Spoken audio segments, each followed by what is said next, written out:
The United States has gone through multiple currencies and central banks in its 240-year history. A central bank allows for the expansion and contraction of our currency supply, which affects the prices of goods and services in our economy. Since our latest central bank was created in 1913, one US dollar can only purchase 4 cents worth of what it could in 1913. The cost for a loaf of bread has gone up 24 times from 6 cents 100 years ago to $1.50 today. Imagine how much better off Americans would be if prices were not increasing so rapidly. If for decades, citizens could have saved wealth under their mattress. Part of the reason for this price inflation is the change in what a US dollar bill represents. Paper money used to be just a representation of the historical money that is gold, because gold has high intrinsic value. This was called the gold standard and was ended for the United States dollar in 1971. Then we were just left with cash, paper bills and metal coins.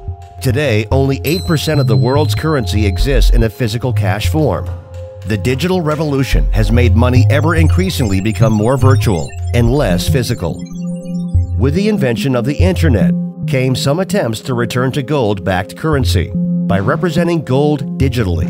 2 of such attempts were called e-gold and gold money. The gold-backed digital currency, e-gold, gained some success, with $2 billion in transactions processed at its peak for the 2008 year. This and similar currencies were a challenge to America's monopoly on money, which they will fight tooth and nail to maintain. E-gold transfers were suspended, and they were prosecuted under the USA Patriot Act. Gold money's progress was also halted under government regulations, stopping money transmission from user to user. Revolutionary currencies like e-bullion and Liberty Reserve were also run out of business. The U.S. Treasury and Department of Justice stretched the definition of money transmitter in the USA Patriot Act to include services not even transferring U.S. dollars. No digital currency created yet was safe from censorship.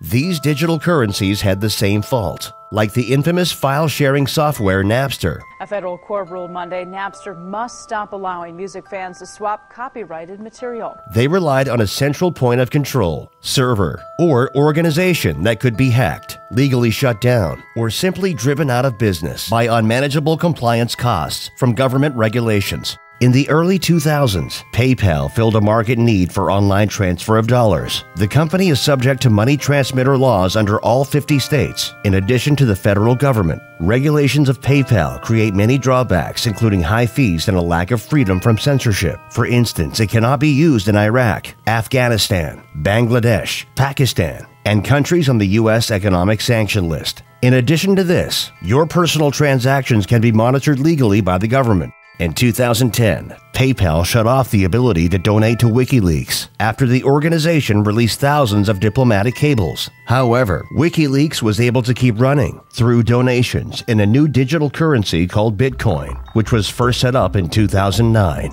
Bitcoin is the first virtual currency to not have a central point of failure. Most importantly, it is resistant to government force. Its entire system is distributed and thus impossible to pinpoint and shut down.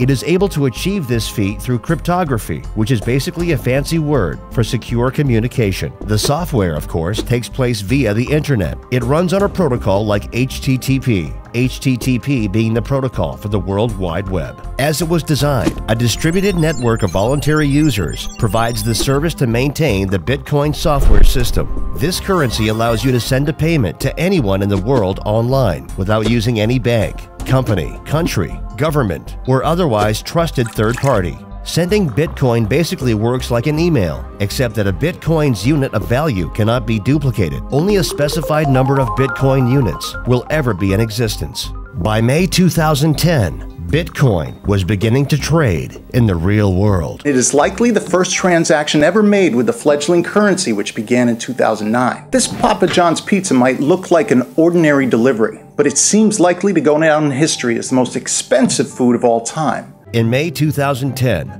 a member pleaded to the community for someone to provide him with 2 pizzas delivered to his residence for his payment of 10,000 Bitcoins. This simple dinner cost the equivalent in Bitcoins of what would come to be worth over $10 million by December 2013. This is how fast the increase in its number of users and recognition has been. Online exchanges have been providing the trade of bitcoins and dollars for years, though many have closed from site security issues and lack of complying with government regulations. Mass adoption, however, will more easily happen from a recent trend that is growing fast. Now, if you haven't heard of Bitcoin yet, it is making international headlines and changing the way we exchange money. It is the first of its kind in the world, and today the Bitcoin ATM was unveiled right here in San Diego. Bitcoin ATMs are deploying worldwide, allowing the sale of bitcoins for cash and cash into bitcoins at physical locations. This machine changes it all by allowing users to get cash out or make deposits to their accounts. There are already such machines in Boston, Massachusetts, Austin, Texas,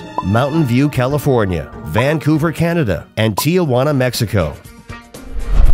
Bitcoin will succeed where past digital currencies have failed because it is not tied to any national currency. It has no central authority, and the supply cannot be manipulated. Bitcoin is like the internet in 1994. Few people used it, and even fewer knew how it worked. But it would go on to revolutionize nearly every industry in the world. Digital currencies are set to revolutionize money. Billion-dollar companies are among the 60,000 already accepting Bitcoin, and the list is growing rapidly. Money can now be sent worldwide to wherever there's an internet connection. We are truly in the era of the first global currency.